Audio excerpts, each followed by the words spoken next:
What you often find is those dark personality types are not interested in facts. They're not interested in evidence. If you were to prove your innocence, if you were to prove you were right, you will find it shifts very, very quickly. They will try to rewrite the laws of physics if they can, quantum mechanics, dimensional engineering. They will rewrite everything to not be wrong, to put you in the role of villain and to not take any responsibility. So how do these people function? What is it's going on with them internally? Well, sometimes what you will find, it's almost infant-like in the sense that they're going to split things into simple dichotomies of either good or bad, right or wrong, left or right, up or down, or whatever it is. It's one or the other. So they will struggle with things like a context or a nuance. It either has to be one or the other. Good people do good things, bad people do bad things. If something suits them, elevates them, elates them somehow, then that is good. But something that might disturb them, distress them, even just something like simple disagreement, or even the word no, well, that is now bad. And the people that they're arguing with, there's no excuses. You are now bad. I have now seen you as bad. If they saw that person as good previously, they might even feel as if they've actually been betrayed somehow. That's the thing as well when it looking at that dichotomy. If someone does upset them somehow, no matter how much they might apologize for it, even if they were genuinely wrong, if they apologize for it, if they try to make up for it, the wound stays.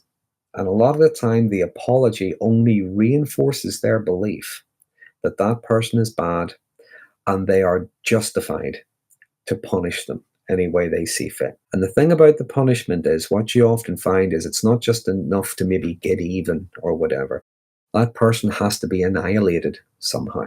Just on that, probably wouldn't do any harm looking at some more of the defense mechanisms that make them very difficult to reason with. The most common one I think you're going to find is denial. And that's just refusal to acknowledge or accept reality if it doesn't fit their version of things. When they're caught out with something, even if a dozen people saw them, watched them doing it, no, they're still going to deny it somehow. What they also don't see, again, going back to the lack of insight and so on, they don't necessarily see their own capacity for things like badness, bad behavior, hatred, destructiveness, because it's other people who are bad. Everything gets projected outwards, especially those who don't give them what they want, who maybe call them out, things like that. Instead of accepting that maybe they get things wrong from time to time, instead they project their own badness onto other people, onto one person in particular, or maybe a group of people. They are now seen as bad. They are now seen as the enemy. Okay, and here we would see both splitting,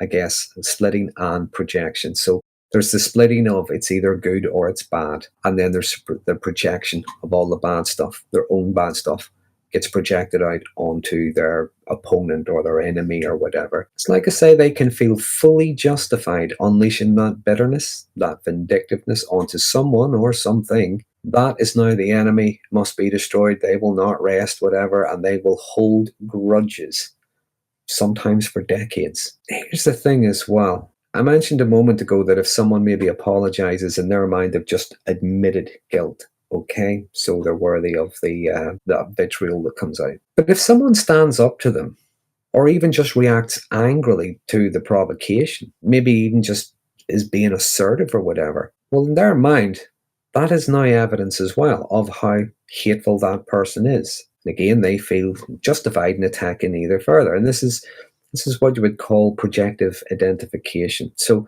if you look at it this way, I attacked you and that made you mad, and you reacted to that attack. Well, that now proves that you were bad in the first place, so I'm going to have to attack you more.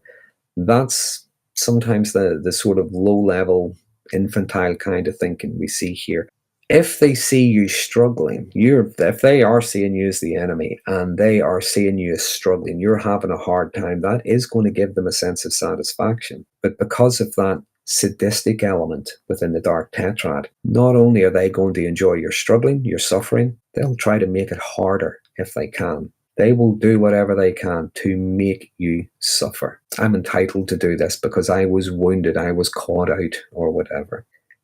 What you find as well is They will have a lot of different tactics. And people talk about this in narcissism videos. I've talked about it myself. Things like blame shifting, gaslighting, intimidation, threats, manipulation, a lot of different stuff going on. When their tactics fail, they're angry with you for not falling for their tactics. They're not angry that necessarily you've done something bad or you're a horrible person. Yeah, they're going to see you that way, but they're more angry you're not doing what you're supposed to do because their tactics get them what they want. Their tactics have worked up until now. They work with other people. They might have worked with you in the past, but their tactics aren't working now.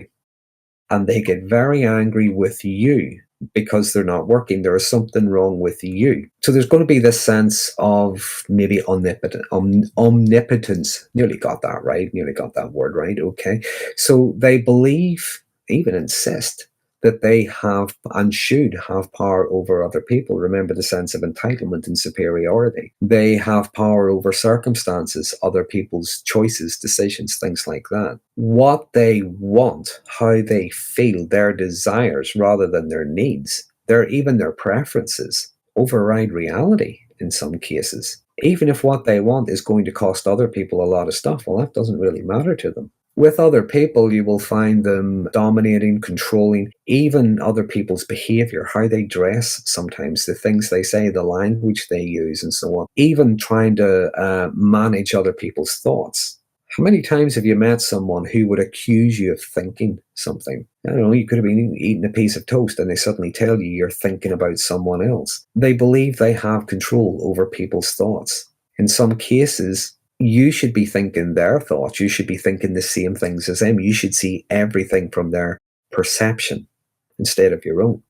What you find with these dark personality types as well is there's a lot of devaluation and dehumanizing of other people. They can denigrate, dismiss other people. They see them as being of less importance, less value, things like that. And that can even be those closest to them, their partners, could be their own kids, work colleagues, their families, things like that. Not just people they perceive as being somehow against them. They believe that whatever suffering they've been through makes them important. It makes them virtuous. It gives them a moral immunity to the things that they're doing. They've been so badly victimized now, they might have just been told no for something, or again, they might have been caught out lying or whatever, but suddenly they're the victim. And they believe that this sense of victimhood gives them the right to do whatever it is they want in order to, again, even that score or whatever, get their own back, when really they're just being vindictive and vitriolic. You often see a false self as well. It's a very fake persona. It's an identity that they create themselves to get them what they want, to keep their fragile self-esteem safe. It's something that is they're hoping is going to get them approval, sympathy, whatever from other people. Sometimes it is used to just get a foot in the door, things like that. Other times it is used to manipulate and exploit others. But really, what's there is fake. And it's sometimes at its lowest level. You like a particular kind of music, they're going to tell you they like the same music as well. It's just trying to get that foot in the door. Other times they will be looking around, what kind of person do these people like? Well, they like someone who's funny, they like someone who's brave, they like someone who is very noble or whatever, and they're going to try to morph into that, okay? So it's a very false self in order to meet other people's expectations and get approval from them or get their foot in the door somehow. What you will find in this as well is intense envy. Very common in narcissism, but it can spread across that dark personality type. It's a very destructive envy, okay? It's not an inspirational envy. Hey, I'd like to be more like that. If I can't have it, I will destroy it. I don't want you having it. Or the fact that you have it at all. I don't want you having anything like that. It's a very destructive envy. So if I cannot have it, it shouldn't be allowed to exist. And lastly, I suppose, why do they behave like this, the way they get on, even when things blow up in their face? I think they largely do it because the majority of the time it works for them. It gets them access to people, people with status. It gets them power. It gets them control over other people. It's when it doesn't work for them. As I mentioned earlier, they get angry with you. They get angry with the people it doesn't work with, rather than just reflect and think, do you know what? Maybe I need to change my approach here. Everything is everybody else's fault. So when you're looking at some of those defense mechanisms that I mentioned, it's very hard to get through those. And this is one of the reasons why they can be very, very difficult to reason with.